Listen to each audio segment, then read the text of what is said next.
Alright everyone, welcome back to the channel. Today we're going to talk some Dave Allen. We're going to talk a little bit about Gabriela Fundora. We got some big fights this weekend. Jerome Ennis taking on Usman Lima. And you know what? I think the best fight of the weekend will be Dave Allen versus Austin Makhmudov, but I also think Josh Padley and Reece Bellotti will put on a good fight as well on the undercard. Some good events for a free weekend, providing you have DAZN. No pay-per-views, but two fights that I'm very, very excited for. I know lots of people aren't happy about Jerome Ennis and Usman Lima. I can understand why. It's not the level of opponent we want Jerome Ennis facing.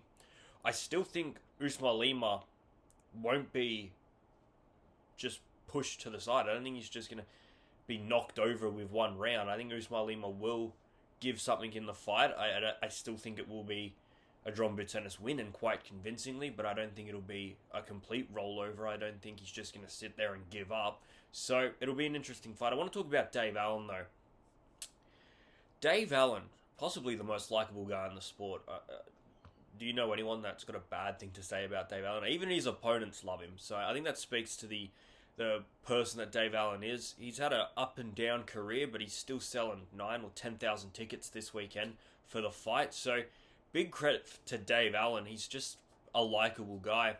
What I want to talk about Dave Allen, though, is I keep hearing this repetitive sort of phrase said in a few different ways, but it's always down the line of, this is the best shape Dave Allen's been in his whole career. This is the most effort I've seen Dave Allen put. This is the most he's devoted himself to the sport. Now, as much as that speaks to how he's going to perform this weekend, how he performed against Johnny Fisher, what his body looks like, it kind of annoys me a little bit, because Dave Allen's now here at 33 years old, 30 plus fights in his career. He's had 7 losses, and you think, why is it now that you're applying yourself? What could we have seen Dave Allen do, achieve, his record look like, if he started applying himself at 25, 26, 27 years old instead of now at 33 years old, where he's only got a few years left in the sport?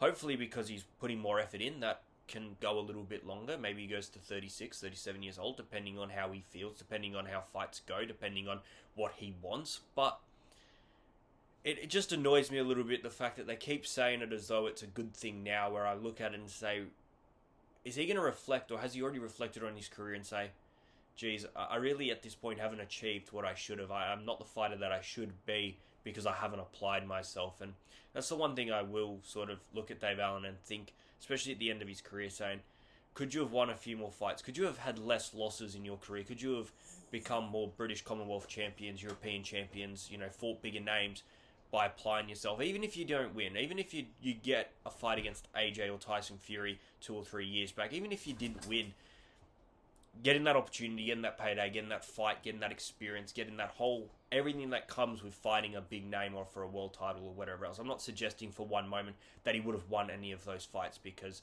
I'm not sure, even if he did apply himself for the past 6 or 7 years completely 100%, that he would have won and won those fights. I'm just saying he's possibly missed the opportunity to be a part of them. On the undercard of that fight, we have Josh Padley. Now, I did speak about this in the preview, but I want to touch in on it again. I think Josh Padley is going to retire Reece Bellotti this weekend. I do think that. I think this will be the last time we see Reece Bellotti. I am so surprised, and I can't wait to see weigh-ins today and tomorrow and see what Josh Padley looks like at this new weight. Like, he's been fighting lightweight, and I always thought he was a good size for lightweight. I never thought, ooh, he looks small for lightweight. I thought, you look like a lightweighter, and now he's going down to super featherweight. I would like to see what his body looks like. He has spoken about the fact that because he's been able to quit his job, he's been able to boxing full-time, make a new weight. I mean, I'm very, very intrigued to see what sort of performance we get out of Josh Padley. Obviously, Reece Bellotti has that knockout power, but I think Reece Bellotti's at the back end of his career, and I think we're only just starting to see the best that we're going to see of Josh Padley. I think this is the start of what will be a quick rise for Josh Padley. Muhammad Ali's grandson, Nico Ali Walsh, he's going to fight in Manila 50 years on after Thriller in Manila. Obviously, Ali versus Frazier 3. He's going to fight this fight. Opponent not yet set, as far as I know. But obviously, the event is in the Philippines. It's going to be run by Manny Pacquiao. Now, this is something that I want to see Manny Pacquiao do, is putting on promotions, putting on fights, whether in America or whether in Asia. I don't particularly want to see him fighting at 46 years old. This is what I expect to see from Manny Pacquiao. I think he can bring a lot to promoting. People will want to fight under him. People are going to be invested on anything Manny Pacquiao does. A bit like, probably not to the same level, Amir Khan comparing to Manny Pacquiao. Obviously, Manny Pacquiao's promotions would probably be bigger. He's a bigger name. But Amir Khan, what he's starting to look at doing in Nigeria, that was the first event, but what he's doing in Africa, I think Manny Pacquiao can also do stuff in Asia and really build a brand of promotions, because there are so many good fighters in Asia, and especially in Japan, and they need to be televised, they need to be showed off, they need everything else. So I think that is good from Manny Pacquiao. Like I said, that's what I expect him to be doing, not fighting at 46 years old.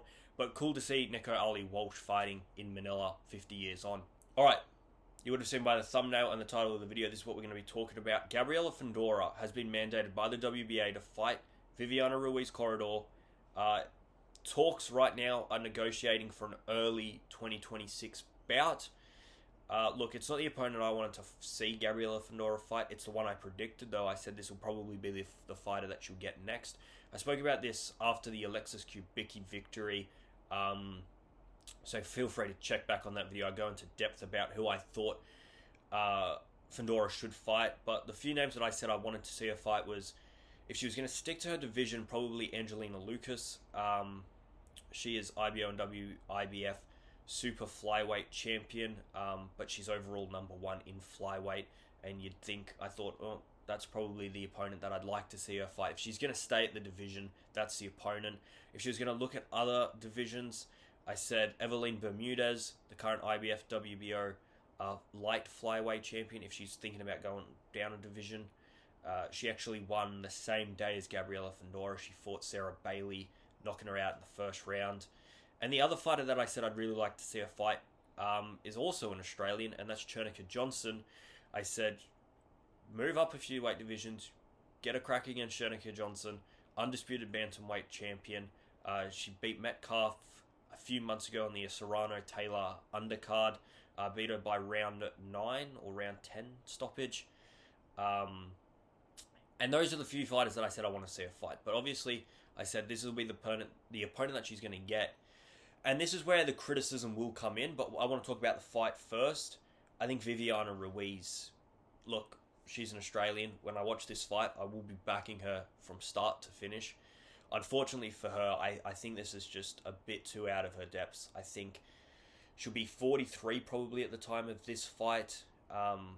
She is a good fighter, tough woman. I remember a few years ago, because she was fighting. I first saw her fight, and I think she lost this fight on the Tim Tszyu vs Inoue fight in 2021. Then she had a few fights in Thailand and Colombia. And then I think 2 years ago, she tore or ruptured her Achilles. And after 6 months, she was back in the ring fighting, I think, 10 rounds. So you see what a tough competitor she is. Originally from Colombia, but she is an Australian.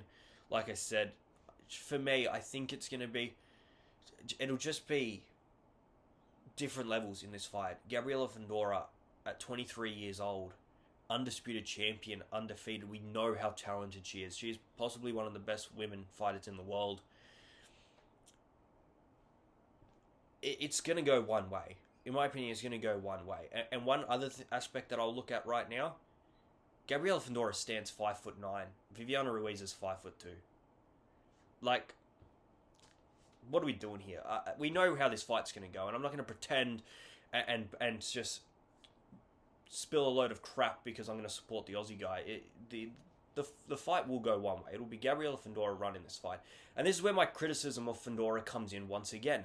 I know this is a mandatory. I get that. But the fact is, if there's nobody else left in your division, you're undisputed, vacate the belts and move to a new division to get better opponents. That's simple. What does she need to hold onto the belt and fight people that really aren't going to raise her resume?